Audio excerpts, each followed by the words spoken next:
Greetings and a very warm welcome to the channel. The sun is hiding and the magpie is casting right now in 2016. Coming to you with a live battle fresh from the ladder, featuring spawning in the north. It's going to be the United Kingdom forces of HQmul. And spawning in the south, it's going to be the Wehrmacht forces of NotBartonPL. So two players new to the channel, so a very warm welcome to these two players.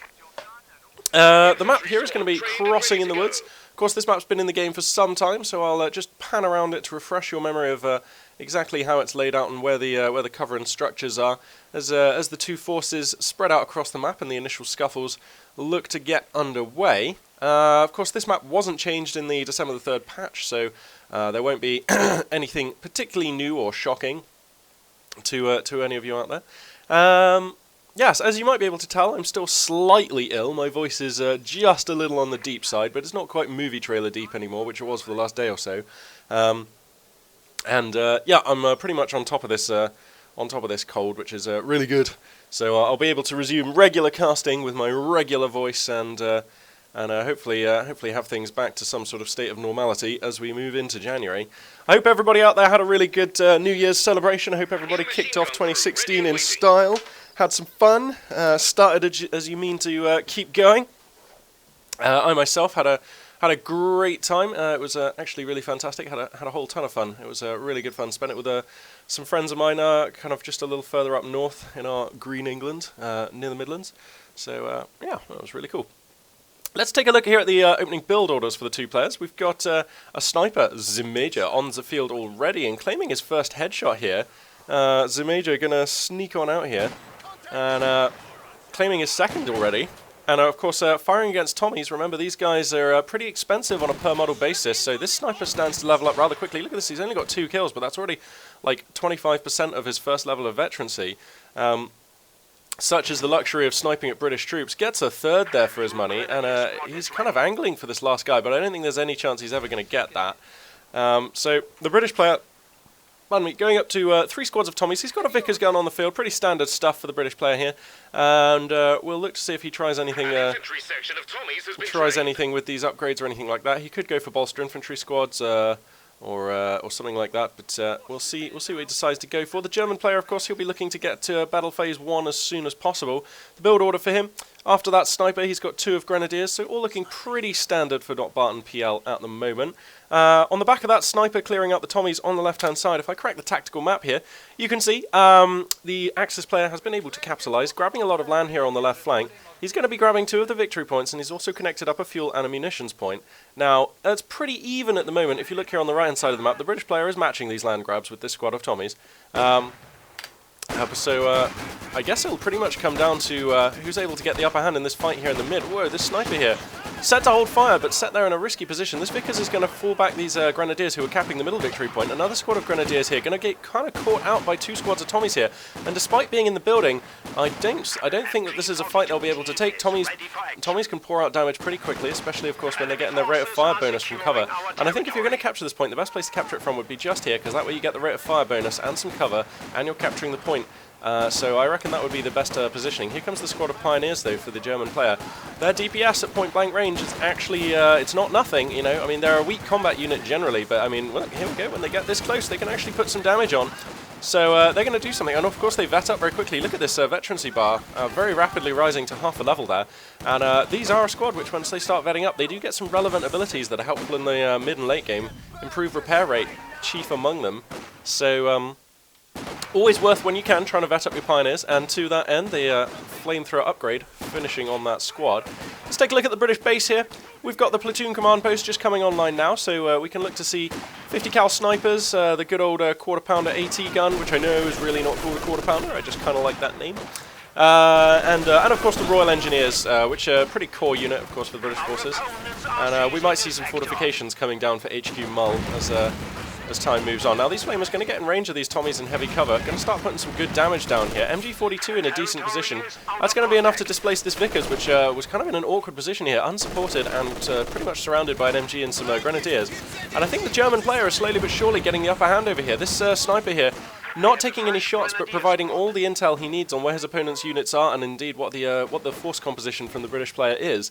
So that sniper is not firing his gun, but he is contributing in other ways, and when you play against the British forces, especially as Wehrmacht, you do have to respect the possibility that your opponent has the SAS sniper on the field, and so it's probably for that reason that we see hold fire being used so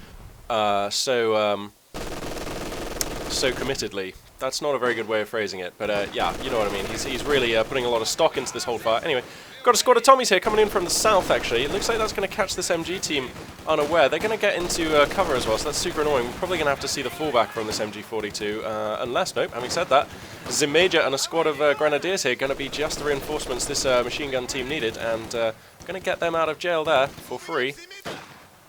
So if I crack the tactical map, you can see, despite all this advantage which the Axis player has been able to leverage on the west side of the map and in the centre, he's not actually been able to send even a single squad onto this lane of attack here. So you can see even this point just outside the Axis player's base still remains neutral.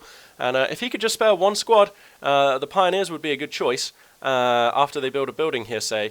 Then he could deny a lot more ground to the British player. See, the British player is actually being allowed to get away with nearly the same amount of resource income that the Axis player is. So things more even than they look, despite the first few fights going solidly into NotBarton's hands here. If we take a look at the scoreline, I mean, we're only 6.5 minutes in. It's 468 for the Allied player to 487 for the Axis player. So a small lead developing on the back of having 2-1 victory points here for NotBarton.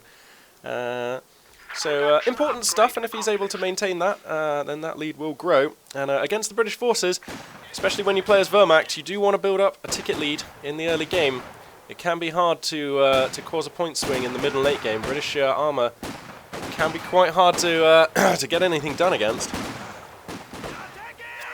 if used well. All these Tommies going to be enough to force the retreat on these Grenadiers. 4 medkits, the choice of upgrade here for HQmul. So you know, this is. The medkits are my favourite upgrade too, and I think most British players would agree that they're the most common upgrade that you get, of course. It is the cheaper upgrade, and it's very useful. Keeps your troops in the fight for a very long time, and you don't always have the munitions or the opportunity to use the pyrotechnics package, so most British players, of course, will go for 1, maybe 2 at max of the pyrotechnics package, but a lot of British players, especially if they're planning on getting the sniper, who has the pyrotechnics flare ability by default now, they'll just go for the medkits on their Tommies, and I myself tend to play this style.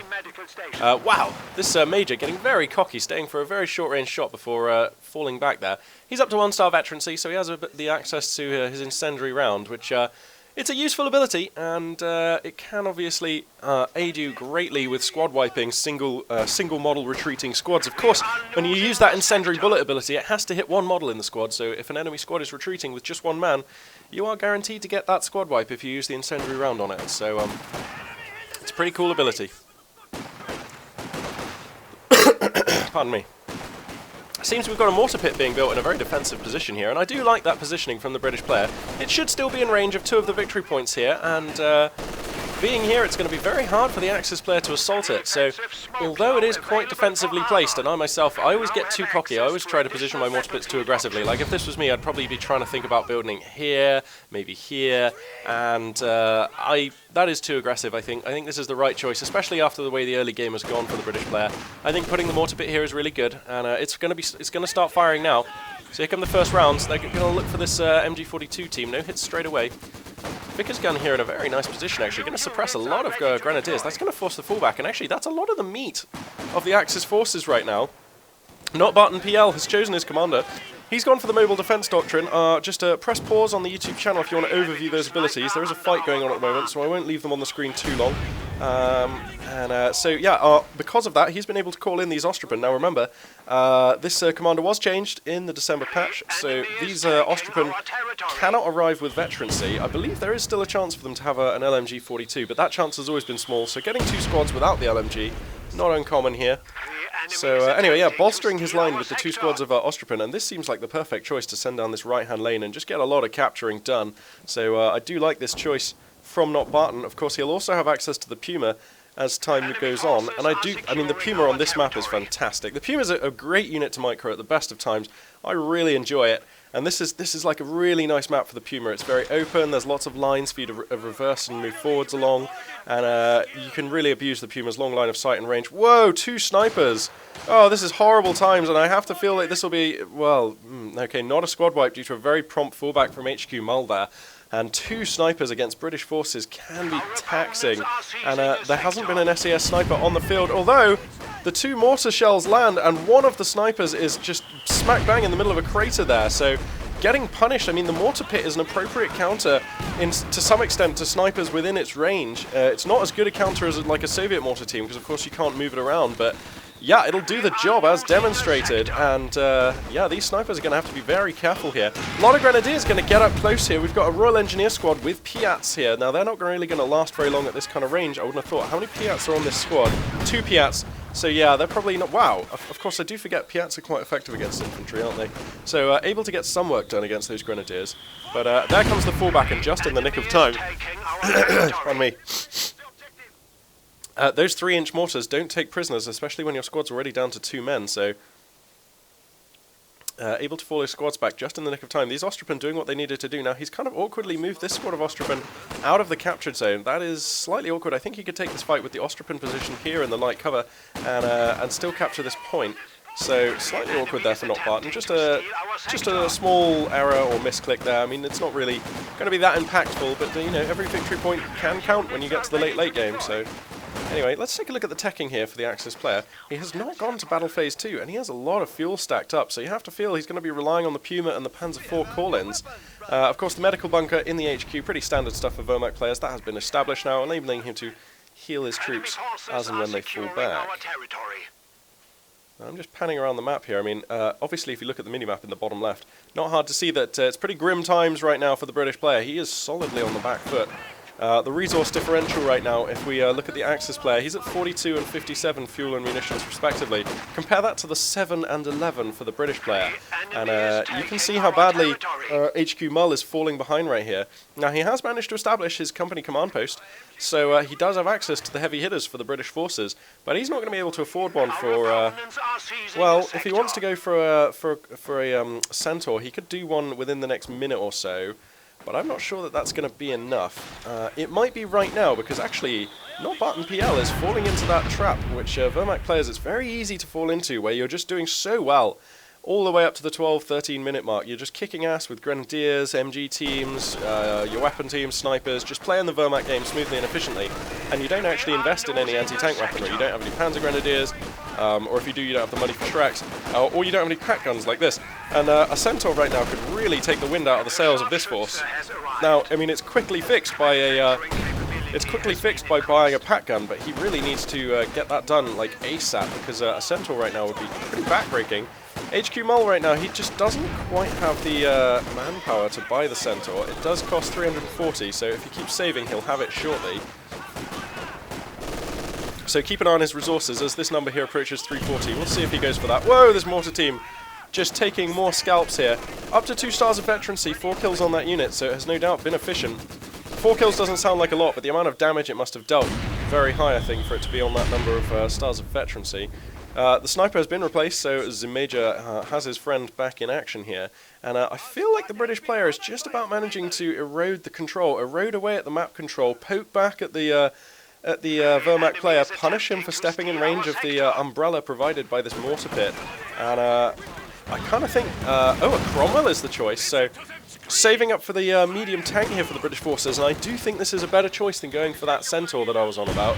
10 more fuel, but you do get a much more robust and versatile unit, and it's faster as well. And right now you're going to need to be able to police a wide front with whatever armoured unit you choose. So again, the Cromwell, a very nice choice, and it is worse against infantry than a Centaur, but honestly not by much, not if you actually look at them attacking. Anyway, Brace going to be forced on this mortar position. A run-by of... Whoa! Good mines! Mines in a fantastic position, going to cause a lot of devastation to this squad of Pioneers. They're going to have to fall back. And are we going to see a Puma call in, or are we going to see... I guess he's waiting till he actually sees enemy armor before he commits to this Puma. He knows he can call in this Puma anytime he needs to. So, okay, now he sees the Cromwell, and there we go. As I was saying, the Puma comes out as soon as he sees that tank. Here it comes. Some nice spicy camo on that one. I like it. And I have to say, the Cromwell's very, very good, and it certainly can beat a Puma, but if that Puma is well microed, you know, the Puma has a longer range and is faster, and, you know, whenever you see in RTSs a unit with those sort of assets, you know it's going to be a kiter, and this Puma can kite this Cromwell all day if it's effectively microed, and if its engine doesn't get blown out, so... and look, you know, the gun on this Puma is more than capable of penetrating the frontal armor on that Cromwell at long range. The Cromwell's engine is broken, a fantastic Panzerfaust coming down off those Ostrapen for HQmul. He's going to be aggressive with the Puma here, or think about it. What's he doing here? Is he just going to attack round here? I'm not sure about that. He needs to actually get this Puma into line of sight here. There's a fantastic opportunity here, and I would hate for it to go begging. He needs to really just move that round here. This Puma is being mismicroed a little, and now there's a squad of Royal Engineers here with Piats, which is going to make it a riskier proposition for this Puma to engage. This Puma just needs to get its facing sort of 2 Pumas. Ooh, dearie me. Ooh, dearie me. And wow, the Royal Engineers have been forced back. Meanwhile, bear in mind there's a scuffle on the right-hand side of the map, which the British player looks poised to take, so it's not completely desperate for HQmul, but he stands to lose this Cromwell. The Pumas are going to push forward. This has to be a tank kill. Whoa, the Puma's frontal armor, sorry, the Cromwell's frontal armor gonna be enough there. And now the Piats are gonna start weighing in. I think this could be a dive too far from these 2 Pumas. Ah, the Cromwell gets taken out, and he's gonna trade one of his Pumas for that. If it's just a trade for 1 Puma, that's actually pretty efficient here. And the Axis player, he's gonna get out with his other Puma.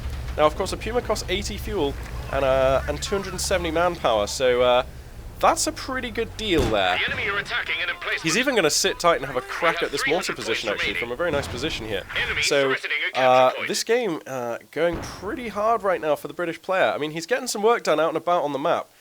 He is capturing on the right-hand side. He's only bleeding at 2 tickets, not 3 right now, because he was able to swipe this victory point for some time. So he's doing what he can, and things do often look desperate for British players around about this time in the game until they can sort of fully stabilize and get a nice wall of strong late-game British units out. So this is definitely within reach for the British player, but of course he is obviously definitely on the back foot as well. He's of course gone for the Royal Engineer Regiment, which I didn't mention, but he picked this some time ago, and we're just now seeing the stand fast ability come down. That's 50 munitions, and it makes your emplacements heal themselves for some time, so this emplacement is right now healing and attacking, so that's pretty cool. MG42 gets up very close to this position though. He's going to be able to deploy and use the incendiary ammunition. That's going to really hurt. Let's see if incendiary ammo comes down. Yep, it comes down indeed, very quickly. And pretty standard stuff here. We've got a scuffle in mid as a Vickers gun attempting to decap the middle victory point. It's going to get that done before I imagine it's forced to fall back. Meanwhile, over here in the east, we've got quite a few squads of British forces making some good gains. So this is very much a live battle right now. The MG42 with support is able to take down this mortar position, and wow, it seems like that's just too much for HQmul. He's seen enough, and he's going to call it a day there. That mortar position, the linchpin of his defense, and he feels like he's unable to continue without that. And indeed, if we look at the top left of the screen, we've got 3 squads of Tommies, some Royal Engineers and a Vickers gun. Then look at the top right, we've got a whole motley crew of decent units. We've got 3 of Grenadiers, 2 of Ostrapen, some Engineers, 2 Snipers, an MG42 and a Puma, with a lot of resources in the bank here for NotBarton, and indeed a lot more income. You know, he's pulling ahead still, even despite the recent gains made by the British player. So I think HQmul could have soldiered on there if he wanted to. It would have been a very hard fight, and I think the odds of him pulling that one back are slim. But I do think that he's kind of cheated himself out of the best phase of play for the British player, and that's when both players are really scrabbling for resources in the late game, and you're able to exploit the British armoured units, which he was not far away from affording another. You know, about a minute's more time, and he would have been able to afford another. And if he didn't lose a squad during that time, if you look at the victory points, he's not bleeding right now, so he wouldn't have been bleeding that fast over that next minute or so. So I do think he could have stabilised and had another stab at this. But as I said, HQmul here has seen enough and chooses this moment to leave, and to be fair, things weren't in his favour, so I do understand that decision. So yes, for now, this will be Magpie842 signing out. Of course, a very happy New Year's to everybody out there, and I do hope you're all having plenty of fun on Company of Heroes and off Company of Heroes. And yeah, I'll be looking to bring you more broadcasts as soon as I can. So yeah, this is Magpie842 signing out.